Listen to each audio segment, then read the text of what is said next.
शिल प्रभुपाद की जय। जय श्री श्रद्धा कुंज बिहारी भगवान की जय। गौनिताय भगवान की जय। जगन्नाथ बलदेव सुभद्रा सुदर्शन भगवान की जय। राधा वृंदावन चंद्र भगवान की जय।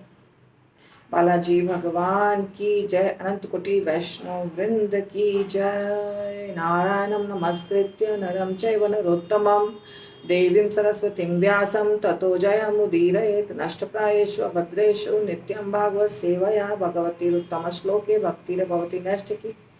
कृष्णाय वासुदेवाय देवकी नंदनाय च नंदगोपकुमाराय गोविंदाय नमो नमः।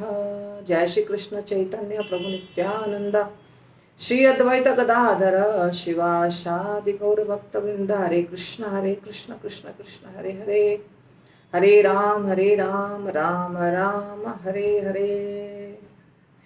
श्रील प्रभुपाद की जय। श्रीमद् भागवतम पहला स्कंद 8वां अध्याय श्लोक संख्या 35 से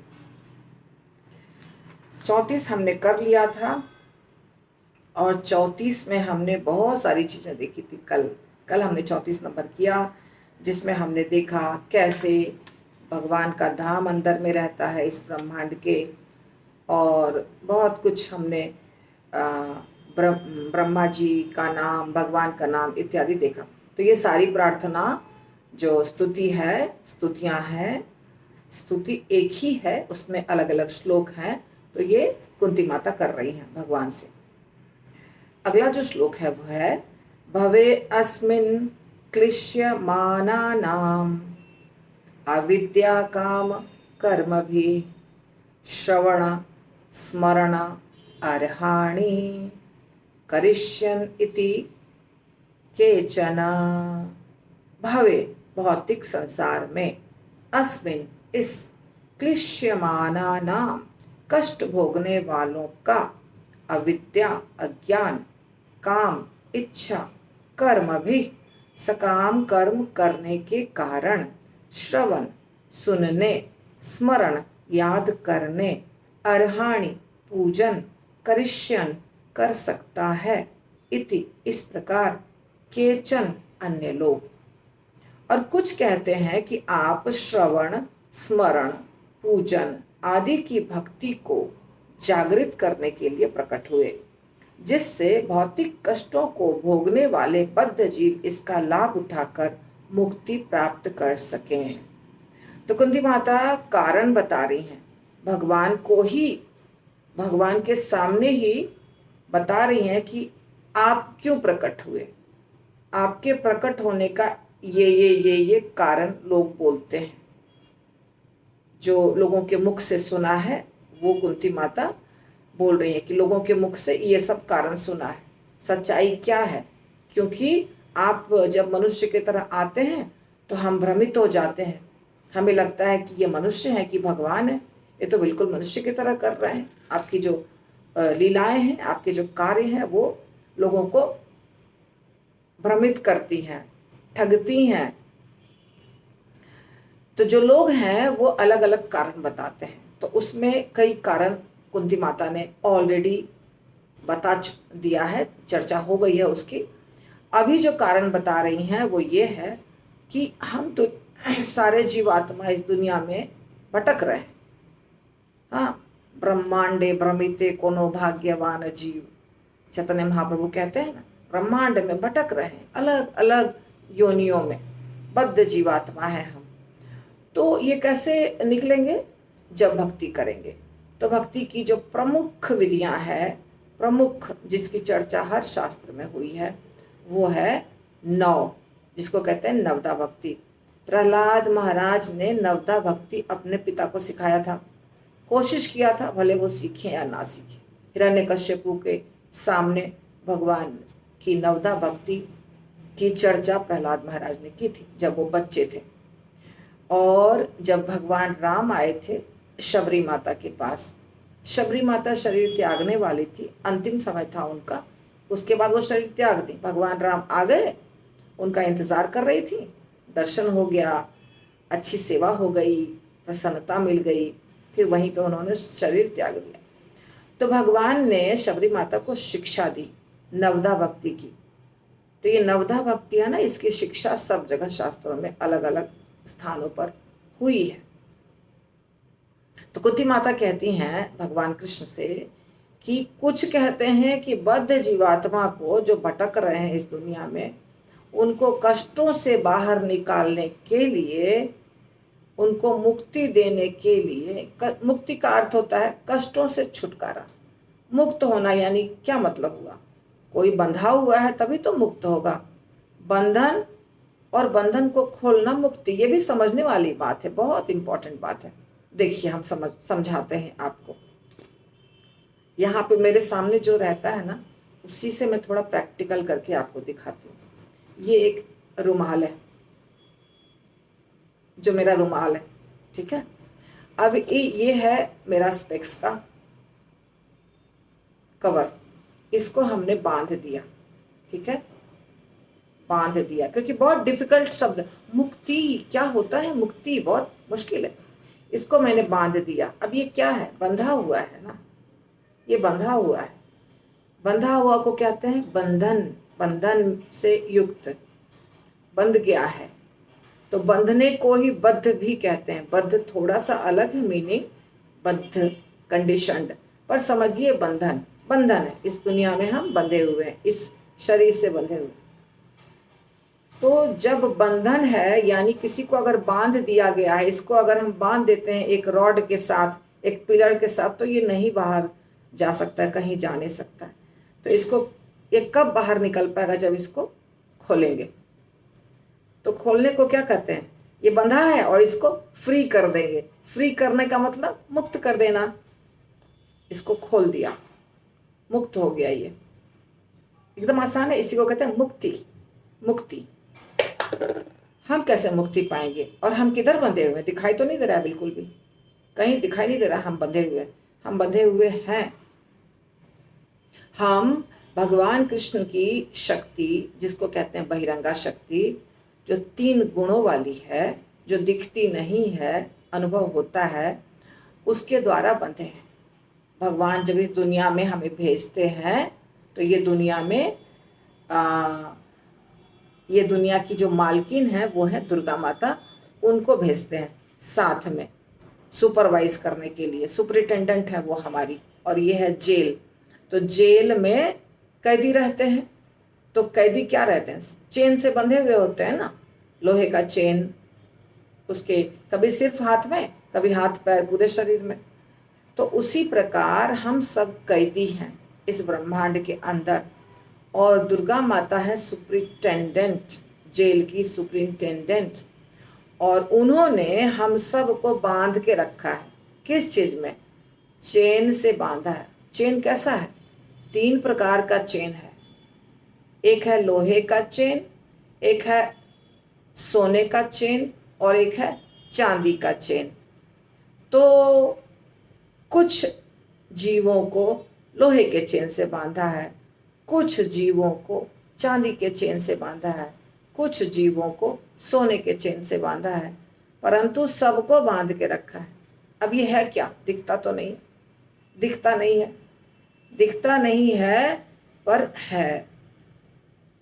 और वो अनुभव कर सकते हैं।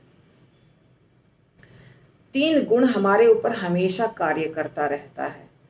सत्व गुण यानी सोने का चेन, रजोगुण यानी चांदी का चेन, तमोगुण यानी लोहे का चेन। ये चेन है किसके पास? दुर्गा माता के पास। और दुर्गा माता कौन है? भगवान की शक्ति। और दुर्गा माता ने हमें कैसे बांध के रखा है? दुर्गा माता ने हमें अपने गुणों से बांध के रखा है, जिसकी तुलना हम चेन से कर रहे हैं। 3 गुण है उनके पास। दैवी येषा गुणमयी मम माया दुरत्या। भगवान कहते हैं मेरी जो शक्ति है ना, देवी शक्ति, वो 3 गुणों वाली है, और उसको पार करके तुम बाहर नहीं निकल सकते हो, उसको नहीं काट सकते हो। तो देवी माता जो है वो 3 गुणों को रखती हैं अपने पास। उनके पास है ये 3 गुण। और ये पूरे ब्रह्मांड में 3 गुण फैला हुआ है। तो इसीलिए हर जीव 3 गुणों से बंधा हुआ है, हर चीज 3 गुणों से बंधा हुआ है। तीन में से कोई कोई ज्यादा सतोगुणी है, कोई ज्यादा तमोगुणी है, कोई ज्यादा रजोगुणी है। तो वो बंधन जो है ना, किसी का ज्यादा टाइट है, किसी का हल्का है, ढीला है, इत्यादि इत्यादि। तो इन तीन गुणों से जब बांध के रखा है हमको, तो कोई तो चाहिए जो हमको इस बंधन को खोल दे और हम फ्री हो जाएं। तो ये बंधन को खोल देंगे जब, तो हम क्या हो जाएंगे? मुक्त। जैसे हमने इसको बांध के और फिर खोल दिया, तो आपने देखा ये अभी मुक्त है, वैसे ही हम भी हो जाएंगे मुक्त। उसी को कहते हैं मुक्ति। अब मान लीजिए इसको हमने एक समय पे बांधा था और अभी खोल दिया, तो ये मुक्त हो गया। तो क्या इसको बहुत आनंद मिलने लगा? नहीं। कैसे आनंद मिलेगा? जैसे पहले बंधा था, बंधने के पहले जैसा था वैसा रहेगा। आनंद तो अलग चीज होता है। अभी बंधन से हम टाइटली बंधे हुए थे, अभी खोल दिया तो हम फ्री हो गए। लेकिन खुल जाने से राहत मिलेगी, आनंद नहीं मिलेगा। राहत, कोई प्रभुपाद कहते हैं कि कोई तुमको पानी में डुबो दे, अंदर डुबोए, फिर थोड़ा सा निकाले, तो सांस लोगे बहुत जोर से। जब बहुत जोर से पानी में सांस नहीं ले पा रहा था, अभी सांस ले रहा हूँ, तो सांस लेने का मतलब क्या हो गया कि उस समय हमको बहुत आराम मिला, क्योंकि हम सांस के बिना मर रहे थे। परंतु जब हमेशा के लिए पानी से बाहर निकाल दिया, तो तुम आराम से सांस ले रहे हो, पहले भी ले रहे थे। तो सांस लेने का मतलब आनंद नहीं आता है। चूंकि अभी ज्यादा कष्ट में थे, इसीलिए कष्ट से थोड़े समय के लिए बाहर निकाला, तो हमको थोड़ा अच्छा लगा। आनंद तो नहीं मिलेगा, आनंद मिलने की चीज अलग है।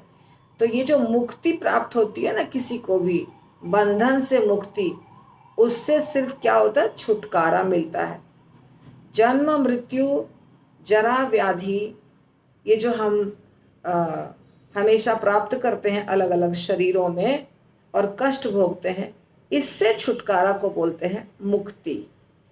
तो जो व्यक्ति इस दुनिया को छोड़ करके ब्रह्म ज्योति में चला जाता है, वो कहता है हमको मुक्ति मिल गई। यानी कि जन्म मृत्यु के चक्र से, शरीर के झंझट से, बीमारी से, बुढ़ापा से मुक्ति मिल गई।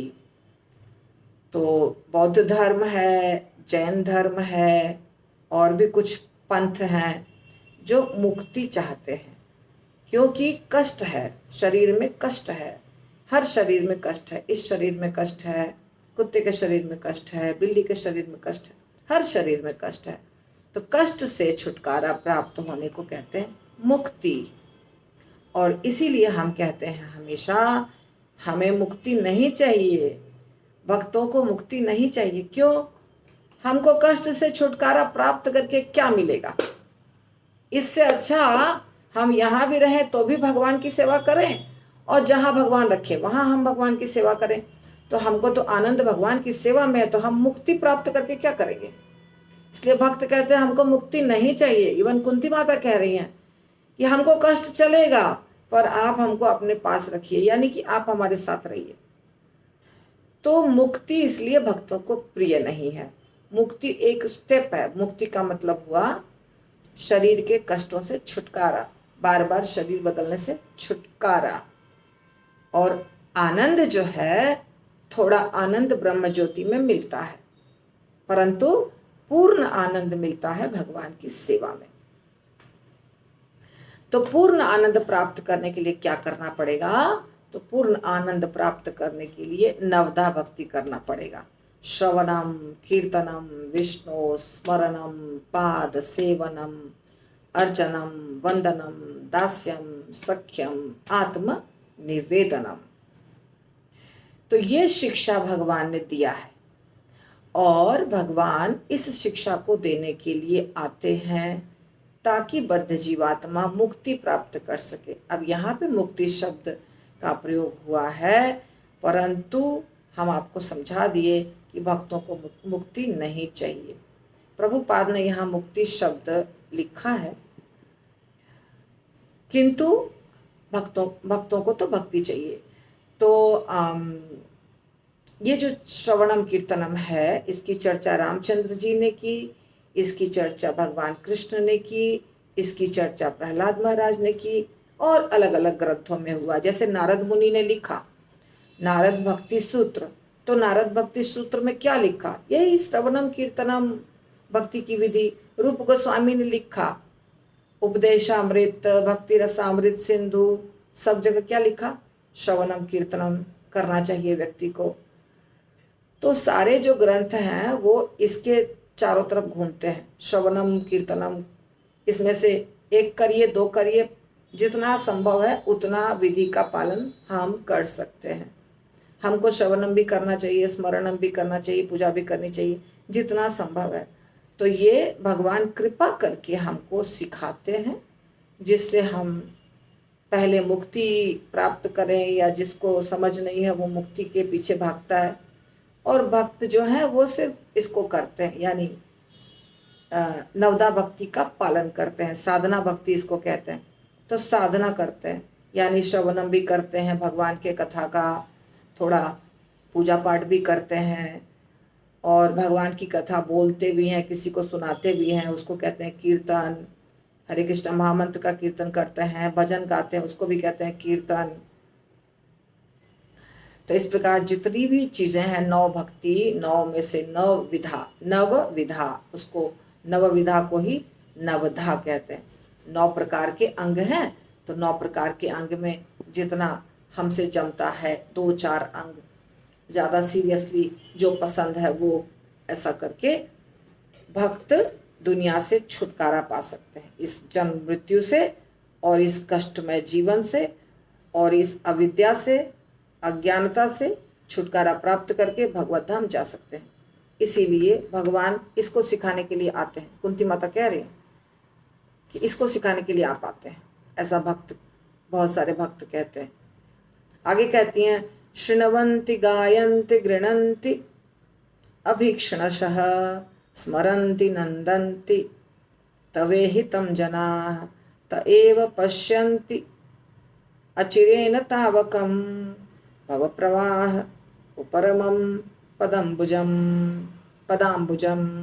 शृण्वन्ति सुनते हैं, गायन्ति कीर्तन करते हैं, गृह्णन्ति ग्रहण करते हैं, अभीक्ष्णशः निरंतर, स्मरन्ति स्मरण करते हैं, नंदन्ति हर्षित होते हैं, तब तुम्हारे ईहितम कार्यकलापों को जनाह लोग, ते वे एव निश्चय ही, पश्यन्ति देख सकते हैं, अचिरेण शीघ्र ही, तावकम आपका, भव प्रवाह पुनर्जन्म की धारा, उपरमम बंद होना रोकना, पदम्बुजम चरण कमल। हे कृष्ण, जो आपके दिव्य कार्यकलापों का निरंतर श्रवण, कीर्तन तथा स्मरण करते हैं, या दूसरों को ऐसा करते देखकर हर्षित होते हैं, वे निश्चय ही आपके चरण कमलों का दर्शन करते हैं, जो जन्म मरण के प्रवाह को रोकने वाले हैं। तो कुंती माता आगे पहले तो कहती हैं, भगवान ऐसा भी सुना है कि आप भक्तों को, जीवों को, बद्ध जीवात्माओं को ये सब सिखाने के लिए प्रकट होते हैं, श्रवणम कीर्तनम सिखाने के लिए प्रकट होते हैं। फिर आगे कह रही हैं माता कि जो ये करता है, जो ये नवविधा भक्ति का प्रैक्टिस करता है, ये इसका जो पालन करता है, यानी जो श्रवण करता है, कीर्तन करता है, स्मरण करता है, या तो दूसरे कर रहे हैं उनको देख के खुश होता है, वो आपके चरण कमलों का दर्शन पाता है। भगवान उसको दर्शन देते हैं। और अगर आपके चरण कमलों का दर्शन किसी को मिल गया, यानी जन्म मृत्यु से छुटकारा, ये जो जन्म मृत्यु का सिलसिला चल रहा है, करोड़ों करोड़ों जन्मों से हम अलग अलग शरीर में भटक रहे हैं, कष्ट पा रहे हैं, ये बंद हो जाएगा अगर भगवान का दर्शन किसी को प्राप्त हुआ तो ये कुंती माता यहाँ पे अपने तरफ से बोल रही है। बार बार कुंती माता के कहने का यही तात्पर्य है कि यदि कोई व्यक्ति आपके नज़दीक रहता है, या आपके बताए गए रास्ते पर चलता है, या जो साधु महात्मा संत गुरु इत्यादि बताए हैं उन विधियों का पालन करता है तो व्यक्ति का ये जो कष्ट है, जन्म मृत्यु का चक्र है, प्रवाह है, निरंतर धारा चल रही है, बार बार शरीर बदल रहे हैं, ये रुक जाएगा। ठीक है, ये रुक जाएगा। तो भगवान को कैसे हम देख सकते हैं? भगवान अब यहाँ पे कह दिया कि आपको दर्शन मिल जाएगा, यदि आप श्रवण कीर्तन करते हैं तो भगवान आपको दर्शन देंगे, है ना। उनके चरण कमलों का दर्शन प्राप्त हो जाएगा, निश्चय ही, निश्चय ही। तो श्रील प्रभुपाद कहते हैं कि भगवान कृष्ण का दर्शन पाने के लिए क्या करना पड़ेगा? प्रगाढ़ प्रेम उत्पन्न करना पड़ेगा। भगवान कृष्ण के प्रति जब प्रेम रहेगा तो दर्शन देंगे भगवान, ऐसे अन्यथा दर्शन संभव नहीं है। तो भगवान कृष्ण का दर्शन जो भी किए हैं, जो भी भक्तगण किए हैं, वो सारे भक्त उत्तम कोटि के भक्त थे। अब देखिए पहले के ज़माने में, अभी पहले के ज़माने को छोड़िए, अभी का जो समय था, मतलब चैतन्य महाप्रभु के जो पार्षद गण थे, रूप गोस्वामी, सनातन गोस्वामी, रघुनाथ दास भट्ट, गोपाल भट्ट इत्यादि गोस्वामी जो थे, उन लोगों को साक्षात भगवान के दर्शन होते थे। वो राधा रानी का दर्शन, कृष्ण का दर्शन प्राप्त करते थे। तो ये कैसे संभव है? जब हम समर्पित रहेंगे बहुत अच्छे से भगवान के प्रति, और बहुत सेवा भाव रहेगा, और प्रेम से सब कुछ करेंगे। प्रेम ही भगवान को रिझाता है। प्रेम से भगवान, देखिए कितना आप लोगों ने सुना होगा उदाहरण जिसमें भगवान प्रेम के ऊपर बिक गए, है ना। जैसे कर्माबाई की खिचड़ी आपने सुना होगा। कर्माबाई खिचड़ी बनाती थी भगवान के लिए, तो कुछ नहीं नियम पालन करती थी, उठी और भगवान स्वयं आते थे खाने के लिए खिचड़ी उनके हाथ से। तो कर्माबाई जल्दी भूख लगी होगी भगवान को, ऐसा सोच करके जल्दी से चढ़ा देती थी खिचड़ी। नहाना धोना नहीं करती थी, बस चढ़ा देती थी। और कुछ लोग तो कहते हैं कि वो दातून करती थी, उस दातून के पीछे से चला देती थी। हो सकता है ये भी संभव, क्योंकि गांव में कुछ भी होता है संभव। तो भगवान फिर भी स्वीकार करते थे। और जगन्नाथ भगवान की लीला में कितने ऐसे भक्त हैं जिनका भगवान ने भोग स्वीकार किया है बिना किसी मंत्र के उच्चारण के। वो सब भी लीलाएं मैं कभी कभी सुनाऊंगी आप लोगों को। तो बिना किसी मंत्र के उच्चारण के, और जो ब्राह्मण जाति का भी नहीं है उसका भी भोग भगवान स्वीकार करते हैं। तो प्रेम के बल पे, प्रेम के बल पे भगवान को आप खरीद सकते हैं। भगवान को और कोई तरीके से खरीदा नहीं जा सकता, उनको नचाया नहीं जा सकता। उनको नचाने का एक ही उपाय है। मैंने सुना एक भक्त हैं, एक ये हैं गुरु हैं, तो हम चर्चा नहीं करते हैं गुरु के नाम की, पर समझिए वो गुरु हैं, विख्यात गुरु हैं। तो उन्होंने एक इंसिडेंट बताया, इंसिडेंट यानी घटना बताया, कथा का एक छोटा सा हिस्सा, कि सीता माता कहती हैं, पूछती हैं रामचंद्र जी से कि जब हनुमान जी आपके तरफ देख रहे होते हैं, आपको देखते रहते हैं ऐसे करके डायरेक्टली, तो आप नज़र इधर उधर घुमाते हैं, और जब हनुमान जी आपको नहीं देखते होते हैं तो आप एक टक से हनुमान जी को देखते रहते हैं। तो ऐसा क्यों करते हैं? अगर आप हनुमान जी को देख रहे हैं तो फिर जब हनुमान जी आपको देखते हैं तो आपको क्या दिक्कत है उनके साथ नज़र मिलाने में या उनको देखने में? तब आप क्यों कभी मुझे देखते हैं, कभी उधर देखते हैं, कभी आगे देखते हैं, कभी पीछे देखते हैं, ऐसा क्यों करते हैं? तो सीता माता को समझाया भगवान ने, बोला देखो, यदि आप किसी से कर्जा लिए हैं तो आप उसके सामने जा करके उससे आंखें मिला सकते हैं? सीता माता ने कहा नहीं, बिल्कुल नहीं, कर्जा लिए हैं तो छुपना पड़ेगा, क्योंकि वो कर्ज मांग देगा तो हमको देना है, तो हम नहीं मिला सकते। तो सीता माता ने कहा तो आपने कब कर्जा लिया हनुमान जी से जो आपको नजर मिलाने में दिक्कत हो रही है? तो भगवान ने कहा हम कर्जदार हैं हनुमान के। हनुमान ने जो हमारे लिए किया है हम उसका कर्जा कभी चुका नहीं सकते। तुम्हारा पता लगाया, जा करके वहां से खबर ला करके मुझे दिया, लंका को जला दिया। उसके बाद लक्ष्मण के लिए संजीवनी बूटी लाया, भरत को भी सहायता किया। तो इतना उसके कर्ज हैं हमारे ऊपर कि हम नजर कैसे मिलाएं, हम नहीं नजर मिला सकते हैं। तो समस्या यही होती है भगवान की। भगवान की समस्या ये है कि मैं कई बार इस उदाहरण को दी हूं, फिर से देती हूं कि देखिए, हमारे पास कितना धन है, हमारे बैंक में मान लीजिए 2-4 लाख है, या हमारे पास कुछ घर है, जमीन है, बाल बच्चे हैं, यही हमारी संपत्ति है। हालांकि ये संपत्ति भगवान की है, पर हमारे पास अभी है। तो ये संपत्ति में, इस संपत्ति में से कुछ हिस्सा हम भगवान को देते हैं, जैसे मंदिर में डोनेशन देते हैं, कुछ हम भगवान के लिए सेवा कर देते हैं, यही सब हम करते हैं। कुछ हिस्सा, यदि कोई भक्त सब कुछ समर्पित कर दे, यानी उसके पास सब कुछ जो है सब समर्पित कर दे, उसके पास सब कुछ नहीं है, खाली कपड़ा पहना हुआ है, आधा, जैसे रूप गोस्वामी, सनातन गोस्वामी, आधा धोती ऊपर आधा धोती नीचे, हाथ में दंड और कमंडल, बस, और बाकी जितना चीज था वो क्या किया, छोड़ दिया, दुनिया को छोड़ दिया।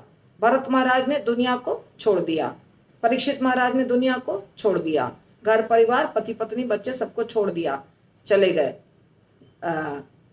कथा सुनने के लिए। तो कुछ भक्त ऐसे होते हैं, वो क्या करते हैं, दुनिया को छोड़ देते हैं, परिवार को छोड़ देते हैं, धन संपत्ति को छोड़ देते हैं और कृष्ण की सेवा में लग जाते हैं पूर्ण रूप से। तो शरीर बचा, शरीर को भी लगा दिया कृष्ण की सेवा में। जैसे बलि महाराज ने क्या किया, भगवान को बोला कि ठीक है, हम आपको 3 पग भूमि देते हैं। तो भगवान ने क्या किया, 2 पग भूमि से पूरा माप लिया, तीसरा कहाँ रखूं? तो बलि महाराज ने कहा, अब तो कुछ नहीं बचा है, मेरे सिर पर रख दीजिए। तो भगवान ने सिर पर रख दिया। अब समस्या ये है कि एक भक्त है भगवान का, जिसके पास थोड़ी सी संपत्ति थी, थोड़ा सा चीज था, एक शरीर था और थोड़ा सा भौतिक धन दौलत था। और उसने क्या किया, सारी भौतिक संपत्ति और शरीर दोनों को भगवान में लगा दिया। अब भगवान उसके लिए क्या करेंगे बताइए? भगवान के पास तो पूरी दुनिया है, अब भगवान कैसे पूर्ण समर्पित होंगे उसके प्रति? वो तो 100% समर्पित हो गया भगवान के प्रति, क्योंकि उसके पास थोड़ा सा था, वो सब कुछ दे दिया भगवान को और हो गया सरेंडर पूरी तरह से। लेकिन भगवान तो 100% सरेंडर नहीं कर सकते उसको, क्योंकि भगवान के पास पूरा विश्व है, सारी संपत्ति भगवान की है, अरबों खरबों ब्रह्मांड है, गिनती नहीं है, इतना ज्यादा ब्रह्मांड है, गिनती नहीं है, इतना ज्यादा उनके पास धन दौलत है। और सारे जो लोग हैं वो भी उन्हीं के हैं, सारे देवी देवता भी उन्हीं के हैं, सारे जीवात्मा भी उन्हीं के हैं, तो वैकुंठ लोक भी उन्हीं का है, ब्रह्मांड भी उन्हीं का है। अब भगवान इस भक्त को कैसे सब कुछ देंगे? तो भगवान क्या करेंगे? भगवान सोचते हैं, मैं तो इसको सब कुछ नहीं दे सकता हूँ, इसने तो सब कुछ दे दिया मुझे अपना, तो मैं इसकी बराबरी कैसे करूँगा? संभव नहीं है बराबरी करना इसके, तो अब मैं ही इसका दास बन जाता हूँ। तो भगवान उस भक्त के नौकर बन जाते हैं, चाकर बन जाते हैं, सेवा करने लग जाते हैं, क्योंकि देने के लिए तो कुछ है ही नहीं, क्या दूं इसको, कैसे दूं, सब कुछ नहीं दे सकता हूँ। जैसे आप देखिए, सुदामा 3 मुट्ठी चावल लेकर आए थे, किसी से मांग कर, उनके पास था नहीं, किसी से पड़ोसी से मांग कर लाए थे वो। और इतना जब आ रहे थे तो पैदल चलते चलते, पूरे पैर में चप्पल नहीं था, फटी हुई बिवाइयाँ फटी हुई थी पैर पे, और पर वो चावल को बचा कर लाए, चावल या मुरमुरा उसको बचा कर लाए, क्योंकि पत्नी ने ये उपहार दिया है कृष्ण को देने के लिए। और भगवान तो जानते हैं, तो भगवान सोचे कि ये तो मुझे दे नहीं रहा है, इसको शर्म आ रही है देने में। तो भगवान ने कहा, बताओ बताओ बताओ क्या दिया है भाभी ने? अंत में छीन के खा लिया। तो जब छीन के खाया तो रुक्मिणी माता को लगा कि ये तो ऐसे ही तो खाएंगे नहीं, ये खाएंगे तो कुछ ना कुछ देते देंगे उसको। तो जब कहते हैं कि एक मुट्ठी खाए, दो मुट्ठी खाए, तीसरी मुट्ठी में रोक लिया रुक्मिणी माता ने। अब चाहे एक मुट्ठी खाए या दो मुट्ठी खाए, ये भगवान की मर्जी। तो भगवान ने उनको कितना दिया, बहुत कुछ दे दिया, लेकिन जो बहुत कुछ था वो भी भगवान के तुलना में कुछ नहीं था। अगर किसी व्यक्ति के पास 1 करोड़ रुपया है और वो मंदिर के हुंडी में डालता है 5,000 रुपया, दुनिया को लगेगा तो 5,000 रुपया का डोनेशन डाला है। और एक व्यक्ति है, उसका इनकम है 1,000-1,200 रुपया, नौकर चाकर है कहीं का, वो भगवान के लिए डालता है 5 रुपया। तो लोगों को लगता है गरीब है, हटाओ हटाओ इसको, हटाओ, बस 5 रुपया दिया है। पुजारी भी उसको नहीं देगा कुछ, जो 5,000 दिया उसको गले में पटका देगा, हार देगा, प्रसाद देगा। इसने तो 5,000 दिया, ये तो 5 का सिक्का डाल के गया, लाइन में लग के तुम प्रसाद ले लो, तुम्हें कुछ स्पेशल ट्रीटमेंट नहीं मिलेगा। परंतु उसकी सैलरी कितनी थी? 1,000 रुपया, 1,200, उसमें से 5 रुपया दिया। इसके पास करोड़ों रुपया है, इसने 5,000 दिया, तो किसका डोनेशन बड़ा हो गया बताइए? डोनेशन तो बड़ा हो गया उस गरीब आदमी का, क्योंकि उसने जो दिया अपनी ताकत से ज्यादा दिया। इसने जो दिया दुनिया के लिए बड़ी रकम है, इसके लिए बड़ी रकम नहीं थी। तो इस बात को समझना होगा। तो मैं इतना सारा क्यों बोली आपको? जब प्रेम करेंगे तो भगवान हमको दर्शन देंगे। तो प्रेम से भगवान बिक जाते हैं, प्रेम के ऊपर भगवान बिक जाते हैं। इसके ऊपर अनंत कथाएं हैं, 1-2 कथा नहीं है, कथाओं का सीरीज है इसके ऊपर कि कैसे भगवान प्रेम से बिक गए। अद्वैत आचार्य ने सिर्फ तुलसी और गंगा जल भगवान को अर्पित किया था और पुकारा था जोर जोर से, भगवान आ जाइए, भगवान आ जाइए। कुछ उपाय नहीं है आपके आए बिना। ये कलयुग के लोग जो पतित हैं, ये सुधरने वाले नहीं हैं हमसे, आप आ जाइए। और भगवान कहते हैं, स्वयं भगवान, कि मैं कारण सागर में लेटा हुआ था, इतना जोर से इस नाढ़ा ने पुकारा कि मेरी नींद खुल गई।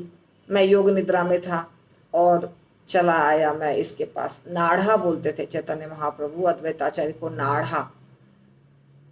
एक गौतमीय तंत्र है, उसमें लिखा है, तुलसी दल मात्रेण जलस्य चुलुकेन वा विक्रीणीते स्वमात्मानं भक्तेत्यो भक्त वत्सलः। भगवान कहते हैं तुलसी दल मात्रेण, यानी तुलसी का जो पत्ता होता है ना, वो तुलसी दल मात्रेण जलस्य चुलुकेन वा, एक तुलसी का पत्ता और एक चुल्लू जल, बस।